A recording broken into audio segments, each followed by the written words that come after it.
Em 3 momentos nessa leitura, você leu comigo que os fatos da narrativa que a gente acabou de fazer leitura aqui, eles são logo depois que cada coisa acontece, nesse momento da crucificação, a palavra meio que respalda, meio que não, totalmente.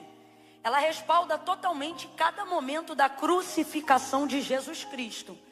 A primeira parte que a gente leu, os soldados pegaram as suas vestes, não a rasgaram, a que era uma túnica numa peça só, mas dividiram-na em 4 partes e queriam lançar sortes sobre ela. Os soldados fizeram isso. O texto diz que os soldados fizeram isso. Aí logo em seguida, João, que é a testemunha ocular de tudo aquilo que a gente leu aqui sobre o momento da crucificação, ele vai dizer, mas isto aconteceu, isso que os soldados acabaram de fazer, para que se cumprisse a escritura. A escritura aqui, só para parafrasear de maneira mais inteligível para a gente, é a palavra de Deus. Então vamos trocar aqui escritura por palavra, só para a gente entender que a gente está falando da palavra de Deus. E aí ele vai respaldar cada momento desse. E aí no primeiro momento, o momento dos soldados, quando pegam a túnica de Jesus, quando dividem ela em 4 partes e começam a lançar sortes, fazem isso obviamente em tom de zombaria, de afronta, para tentar diminuí-lo, envergonhá-lo. Em meio a tudo isso há um alvoroço de alguns espectadores reunidos ali, que estão dizendo, se tu és o Cristo, desce, retira daí você mesmo, se você é o Filho de Deus, faça alguma coisa. Enfim, tudo isso envolto num pano de fundo de trevas e de muita pressão acontecendo ali. Ele vai dizer, olha, quem fez isso foram os soldados. E então vem o respaldo, vem o tal respaldo. Ele respalda imediatamente esse acontecimento com a palavra, dizendo, mas isto aí que eles acabaram de fazer, aconteceu para se cumprir a palavra. Então completa aí para mim, para eu saber que você está acompanhando comigo. Isso aí que eles fizeram, isso aí que os soldados acabaram de fazer, disse João, só aconteceu para cumprir que dizia, e ele vai fazer a citação do profeta Isaías, para deixar claro que é a palavra de Deus. Ele vai dizer, ó, isso aí só está acontecendo, ou só aconteceu, para se cumprir a palavra. Que palavra? A palavra dita pela boca do profeta Isaías, que messianicamente profetizava, e ele disse, dividiram entre si as minhas vestes, e sobre a minha túnica lançaram sortes. Aí João diz, foi isso que fizeram os soldados, mas só fizeram para se cumprir Aí vem o segundo ponto. No segundo ponto, é o próprio Jesus que começa a perceber que as coisas já estão praticamente consumadas. Por quê? Porque Jesus é o verbo vivo. Ora, não teria o verbo vivo consciência da palavra que é sobre sua própria vida, visto que ele é o verbo? Então Jesus tem consciência de tudo que ele veio para cumprir sobre a terra. Quem está entendendo, diga amém. Toda a profecia e toda a palavra de Deus liberada sobre ele, enquanto cumpria seu ministério aqui na terra, ele tem consciência dessa palavra.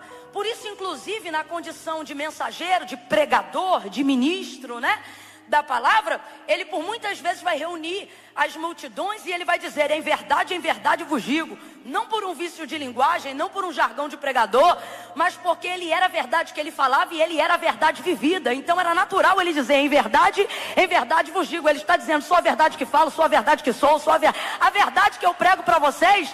Era o que ele estava dizendo, não é um fato, é uma pessoa, sou eu sou esta verdade. Ele diz isso também para aquela samaritana em João capítulo de número 4, quando ela diz, olha, o Messias vem, e ele vai nos ensinar a maneira correta de adorar, de buscar o perdão e a expiação dos nossos pecados. E Jesus vai dizer para ela, crê-me, mulher, que a hora vem e fala contigo agora, em que os verdadeiros adoradores não adorarão ao Pai, nem neste monte ou na obrigatoriedade do templo, mas em espírito e em verdade. Aquela palavra que ele libera, desata ela, ele perdoa ela, ele manifesta libertação na vida dela através da palavra que ele mesmo manifesta para ela. Ora, Camila, mas de acordo com a lei ela precisava ir a um altar. Ele está no poço de Jacó, na 3ª geração patriarcal de Abraão. Deus de Abraão, Deus de Isaac, Deus de Jacó. Aquela fonte é um altar. Ora, Camila, para que isso acontecesse,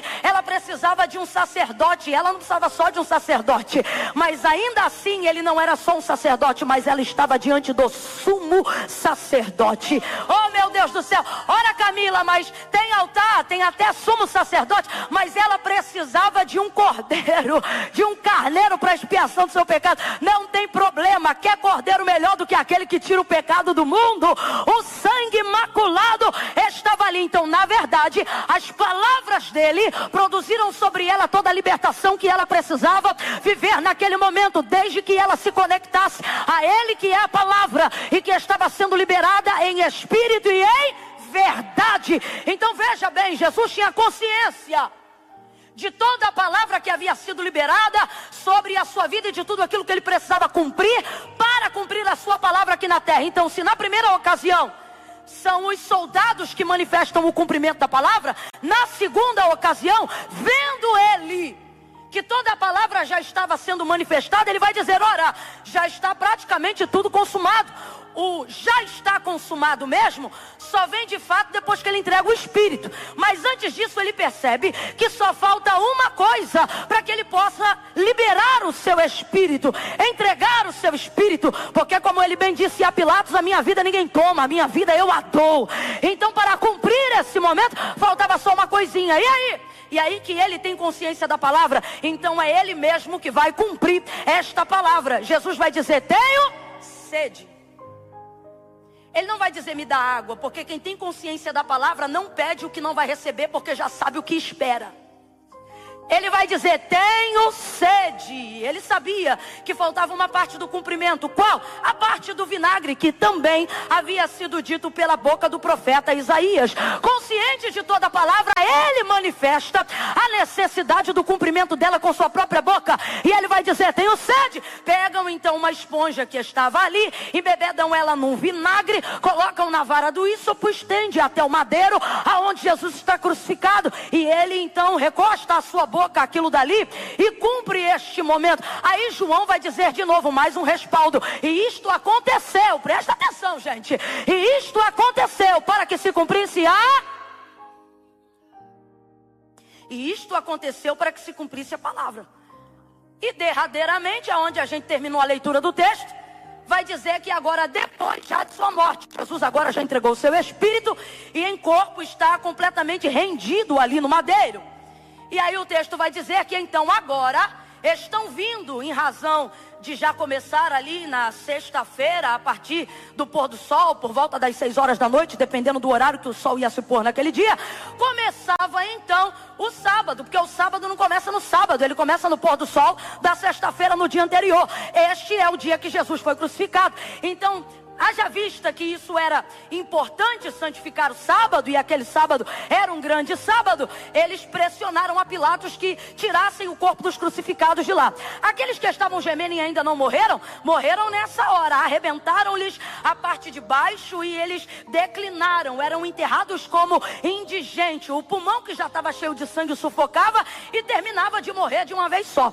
No caso de Jesus, preste atenção, você leu comigo, arrebenta a perna do primeiro, arrebenta a perna do terceiro, que na verdade era segundo. Eu digo terceiro porque Jesus era aquele que estava crucificado bem no meio. Aí pegam o primeiro, depois o outro que estavam do lado dele. E João está ali de pé vendo. João está olhando tudo isso que a gente leu nessa manhã pessoalmente. E aí ele vai dizer assim: vieram então para arrebentar as pernas dele também. Mas vendo que ele estava morto, colocaram uma lança para poder garantir, para poder ver. E ele vai dizer: eu vi que saiu água ao invés de sangue. João, e quebrar. E o pedaço de madeira que arrebentou a perna do que estava na direita e que arrebentou o que estava na esquerda. Aí João vai dizer: eu sou testemunha. Eu vi que o seu testemunho é verdadeiro. Ele está dizendo: eu não estou contando para vocês só do que eu ouvi. Não que não seja importante, mas ele vai além. Eu estou contando do que eu vi. E o que eu vi, e testifico a vocês que vão ler sobre o que eu vou contar, é que o testemunho dele é verdadeiro. Porque quando vieram para lhe arrebentar as pernas, o texto diz que não puderam. Aí depende de quem crê na palavra, porque João vai deixar claro que, visto que tudo que estava acontecendo ali nada mais era do que um movimento de cumprimento cumprimento para a palavra de Deus, ele tem o mesmo discernimento. E pela terceira vez vai fazer mais uma vez a citação do texto do profeta Isaías. E aí ele vai dizer: vieram para quebrar-lhes as pernas, mas não puderam, porque sobre ele havia uma palavra que dizia: nenhum dos seus ossos poderá ser quebrado. Camila, eu ainda não entendi o que o Espírito quer dizer à sua igreja. O que ele está dizendo é: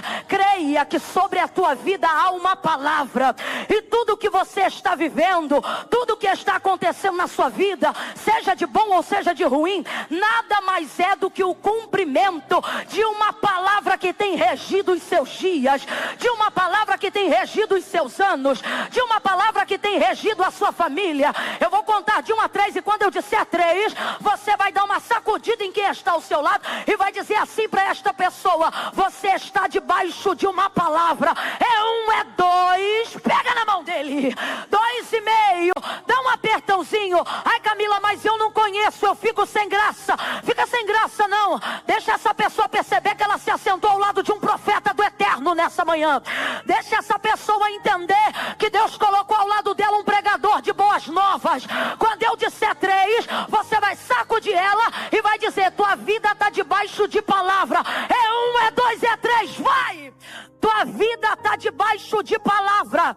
Tua vida está debaixo de palavra. E tudo que acontecer está acontecendo para obedecer um desígnio, um plano. Porque todas as coisas, pode crescer comigo, meu tecladista, que eu não tenho medo de som não, pode vir.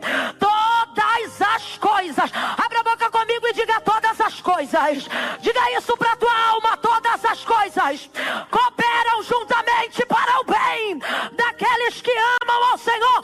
Tudo que tem te acontecido, de bom ou de ruim, se a tua vida é de Deus, é para cumprimento de uma palavra que Deus liberou sobre você e sobre a sua casa. Orabaia Xandere, Ibaia Calabaia Suribaia. Você não é obra do acaso. Você não é obra do acaso. Teu pai e tua mãe podem não ter programado você, mas escute o que eu vou lhe dizer: não há um nascido vivo. Não há um nascido vivo ou morto, Rabachai, a quem a madre de sua mãe tenha ali aberto e dado a luz, que não tenha de Deus um plano específico para esta pessoa. O Deus que se preocupa em chamar as estrelas pelo nome que Ele as deu. Ele deu nome para as estrelas. Você está pensando que sua vida é obra do acaso? Ele deu nome para as estrelas. Você está pensando que sua vida é obra do acaso? Ah, Camila, mas é que eu ainda não descobri o meu propósito. Isso é uma outra conversa. O que você não pode sair daqui é dizendo que não tem um propósito. Ele disse o que para Jeremias? Antes que te formasse no ventre eu te conheci. As nações te dei por profeta. Já havia um plano. Olha o que ele diz: antes havia um plano. Quando esse plano foi idealizado? Antes. Quando esse plano foi idealizado? E por que esse plano vai dar certo? Porque esse plano não diz respeito a você. Você é a resposta do plano. Você não é o motivo do plano. Escute isso, você vai entender. Por que muitas pessoas têm de Deus uma palavra, mas não vivem o cumprimento, a realização da palavra do seu propósito? Não é porque não tem palavra, é porque elas procuram propósitos que façam sentido para elas. Você procura coisas que façam sentido para você, porque você quer realizar você, porque você quer buscar respaldo diante da sociedade, porque a sociedade só respeita quem você é quando ela mede o que você tem. E você entra nesse sistema ativista, secularista, e começa a viver uma vida para tentar responder à identidade que os outros querem rotular em você, e se perde no propósito original da sua vida, porque você vai enobrecendo a sua vaidade, o seu egocentrismo, e começa a acreditar que você precisa corresponder não só às expectativas dos outros, mas também às suas. Você começa a achar que carro te dá respaldo, que dinheiro te dá respaldo, que sucesso te dá respaldo, que prestígio te dá respaldo, que o número de seguidores que você tem te dá respaldo, que tudo que está à sua volta do que você tem acrescenta na sua identidade. Mas Tudo que na verdade nós temos deve cooperar para a glória de Deus. Olha para cá. Quando Deus fez você e Ele estabeleceu um plano para a sua vida, não era em você que Ele estava pensando. E só dá glória essa hora quem é muito crente mesmo. Porque quem já está com a vaidadezinha crescendo dentro do coração, acha totalmente incoerente uma palavra como essa. Como é que é? Não! Quando Deus me fez, Ele estava pensando em mim. Você é egocentrista. Você acha que Deus só trabalha para te favorecer. Agora, a maior prova de que o plano vai dar certo é que não era em você que Ele estava pensando. Camila, como é que você fala uma baboseira dessa? Como é que você não lê a Bíblia? Porque dele, nele, por ele e para ele são todas as coisas. Eu vou dizer de novo. Porque dele, nele, por ele e para ele são todas as coisas.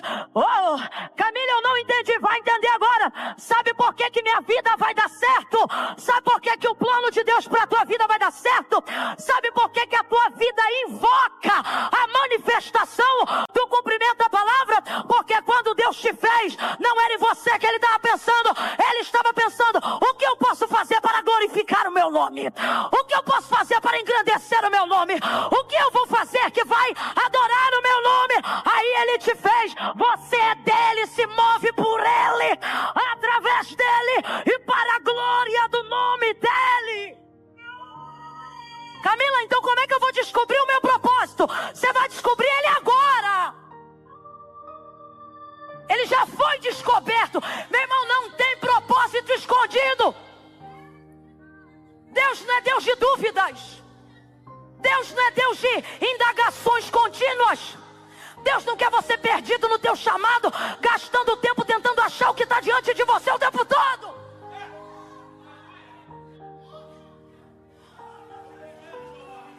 Quer achar teu propósito? Comece a fazer coisas que façam sentido para a glória dele. Senhor, teu nome vai ser glorificado nisso? O Senhor quer glorificar seu nome nisso? Então o Senhor quer glorificar meu nome, porque minha vida é tua. De que forma o Senhor quer aparecer em mim? Quando você se move para a satisfação dele, primeiro, o maior realizado é você. Isso é óbvio. Segundo, você para de andar em voltas, porque você começa a andar para cumprir a palavra. Preste atenção e complete para mim, por favor. Você começa a andar para cumprir a? Começa a andar para cumprir a? Aí você atinge a maturidade de Paulo. Não vivo mais eu, mas Cristo vive em mim. Quem é Cristo? Cristo é o verbo vivo que se fez carne. Então quem Cristo corresponde, ou quem Deus corresponde por amor de Cristo? Aqueles que manifestam a sua palavra. Preste atenção. Deus não tem comprometimento com o cumprimento do meu cabelo, com a cor dos meus olhos, da minha pele, ou com quanto eu tenho na minha conta corrente. Isso aí você gasta tempo tentando se exibir e ostentar para os outros, para tentar alcançar o respeito de gente que não te reconhece. Porque se te reconhecesse, não te valorizaria pelo que você tem, mas por quem você é. Agora, para Deus, nenhuma dessas coisas são atraentes. Quando Deus vai dar testemunho de Jó, não tinha na terra de Uz homem mais rico do que Jó, nem de posses, e posso te falar até de intelectualidade, nem de sabedoria. Até hoje, entre os livros de compêndio filosófico, Jó é o de particular maior dificuldade de interpretação, depois de Apocalipse. Mas quando Deus vai dar testemunho dele, olha o que Deus diz a Satanás: tens tu visto o meu servo Jó? Não há nesta terra, sabe o que eu gosto? Ele não diz assim: não há nesta terra vaso, não há nesta terra crente, não há nesta terra homem de Deus. Não, eu me amarro que Deus vai dar testemunho da sua identidade na natureza humana e vai dizer: não há nesta terra homem. Mostrando que é possível Deus ser glorificado na nossa humanidade. Não há nesta terra homem reto, íntegro, sincero, desviado do mal. 5 características: temente como meu servo Jó. Cara mais rico, maior sabedoria. Jó era tão famoso, tão prestigiado, tão ovacionado, que quando ele chegava na região onde ele morava, o texto vai dizer, e ele confessa isso nos dias da sua calamidade, porque até o mais humilde dos homens se lembra dos dias de glória na sua calamidade. Por isso até o mais humilde dos homens será provado em calamidade, para que mantenha essa humildade. E ele diz que quando ele entrava na rua, sentavam ele numa cadeira e cada um segurava em uma perna da cadeira e ovacionavam, levavam para cima. Coisa que a gente faz com o vitorioso, com o vencedor, com quem a gente admira. Jó, sábio, entendido. Rapaz, tanta coisa ele tinha, tanta coisa ele era, mas Deus só vai dar características relacionadas ao seu caráter. Porque para Deus o testemunho de tudo que Ele nos deu não é para dizer que temos coisa, é para nos tornarmos pessoas melhores. Escute o que eu vou lhe dizer: Deus dá coisas sim, mas se o que Deus está te dando não está te tornando uma pessoa melhor, não é Deus que está te dando. Porque Deus não dá coisas para as pessoas dizerem eu tenho. Ele fornece coisas para elas dizerem eu me tornei, eu me tornei, eu me tornei, eu me tornei melhor para a glória do nome dEle. Veja, tudo isso é para a manifestação da sua glória. Jesus vai deixar isso claro muito antes da sua crucificação. Ele diz assim: o Pai faz tudo o que eu quero. O Pai me atende em tudo o que eu penso, mas Ele vai corresponder. Ele vai dizer, porque eu faço tudo o que lhe agrada. O que Ele está dizendo? Ele está dizendo, o Pai sabe que a sua palavra se cumpre em mim. Volta para Paulo, o que ele disse? Não vivo mais eu, mas Cristo vive em mim. Quem é Cristo? Cristo é o verbo vivo que se fez carne. Então quem Ele é? Ele é a manifestação da palavra. E Ele dá essa garantia por ser a manifestação da palavra. Ele é Deus em carne entre os homens, provando que é possível. E depois, na manifestação da sua palavra, Ele mostra que é possível carnalizar, materializar as coisas que eu desejo, que eu busco para atendimento de um propósito que glorifica o nome dEle. Ele pega essas coisas na palavra e Ele transforma elas em realidade tangível, em realidade física. Jesus vai falar sobre isso em João capítulo 15, quando Ele vai dizer, olha, meu Pai é o agricultor, eu sou a videira, vocês são as varas. A vara que está em mim e dá fruto, essa a vara que está em mim não dá fruto, perdão, essa eu corto e eu lanço no fogo, mas aqui está em mim e dá fruto, eu podo para que ela dê mais fruto. Se vós estiverdes em mim e as minhas... Então não é sobre o quanto, preste atenção nisso, não é sobre o quanto você tem dele, mas é o quanto ele tem. E a única maneira de você provar o quanto há de Deus em você é cumprindo sua palavra. Volta para o texto. Se vós estiverdes em mim e as minhas palavras estiverdes em vós. Volta um pouco mais atrás. 2 tipos de vara na mesma videira. Como é que na mesma videira, recebendo a mesma água, conhecendo os mesmos nutrientes, uma dá fruto e a outra não dá fruto? Elas não estão igualmente sendo cuidadas pelo mesmo agricultor e enxertadas na mesma videira? Sim ou não? Sim ou não?